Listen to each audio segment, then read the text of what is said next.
நாளுக்கொரு நல்ல பங்கு. லேவியராகமத்திலிருந்து தின தியானங்கள். இன்றைக்கான வேத பகுதி லேவியராகமம் 1வது அதிகாரம் 1வது வசனம். இன்றும் பேசும் இறைவன். கர்த்தர் ஆசாரிப்பு கூடாரத்திலிருந்து மோசேயை கூப்பிட்டு அவனை நோக்கி. 1வது வசனம். இதுவரை கர்த்தர் சீனாய் மலையில் வைத்து வானத்திலிருந்து பேசினார். இப்பொழுது அவர் ஆசாரிப்பு கூடாரத்திலிருந்து பேசுகிறார். மனிதர்களின் நடுவில் நான் வாசம் பண்ண எனக்கு ஒரு பரிசுத்த ஸ்தலத்தை உண்டாக்குவார்களாக என்று தேவன் மோசேயிடம் கூறினார். இப்பொழுது அவர் கட்டளையிட்டபடியே ஆசாரிப்பு கூடாரம் நிறுவப்பட்டு விட்டது. தேவன் இந்த பூமியில் மனிதர்களுக்குள்ளே இந்த கூடாரத்தின் வாயிலாக வாசம் பண்ணினார். தேவன் மனிதர்களுக்குள்ளே வாசம் பண்ணவும் அவர்களோடு பேசவும் எப்பொழுதும் விருப்பமுள்ளவராகவே இருக்கிறார். இடையில் இஸ்ரவேல் மக்களின் பாவத்தின் விளைவாக நான் உங்கள் நடுவே செல்ல மாட்டேன், நீங்கள் வணங்கா கழுத்துள்ள ஜனங்கள் என்று தம்முடைய கோபத்தை யாத்திராகமம் 33:3 வெளிப்படுத்தினார்.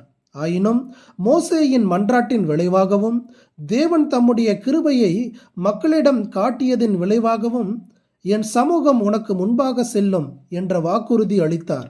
இப்பொழுது சொன்னபடியே மனிதர்களுக்குள்ளே அமைக்கப்பட்ட கூடாரத்திலிருந்து மோசேயுடன் பேசுகிறார். இந்த ஆசாரிப்பு கூடாரம் கிறிஸ்துவை சுட்டி காட்டுகிறது. ஆதியில் வார்த்தை இருந்தது, அந்த வார்த்தை தேவனிடத்தில் இருந்தது, அந்த வார்த்தை தேவனாயிருந்தது. அந்த வார்த்தை மாம்சமாகி கிருபையினாலும் சத்தியத்தினாலும் நிறைந்தவராய் நமக்குள்ளே வாசம் பண்ணினார் என்று யோவான் சுவிசேஷம் 1வது அதிகாரம் 11-14 கூறுகிறார். முற்காலத்தில் இறைவன் பல தடவைகள் வெவ்வேறு விதங்களில் இறைவாக்கின் மூலமாக நமது முற்பிதாக்களுடன் பேசினார். ஆனால் இந்த கடைசி நாட்களில் அவர் தமது மகன் மூலமாகவே நம்மோடு பேசியிருக்கிறார். எபிரேயர் 1:1 வாசிக்கிறோம்.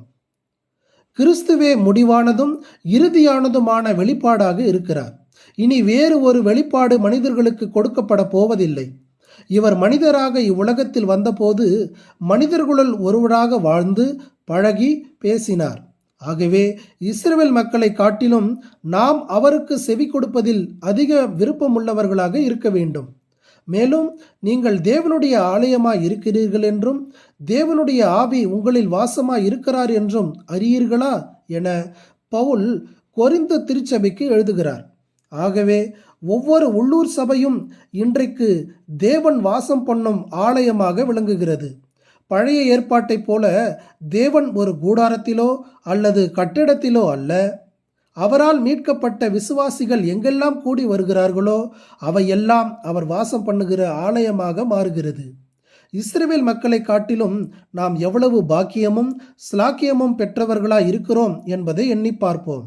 2 பேராவது 3 பேராவது என் நாமத்தினாலே எங்கே கூடியிருக்கிறார்களோ அங்கே அவர்கள் நடுவில் இருக்கிறேன் என ஆண்டவர் கூறினார்.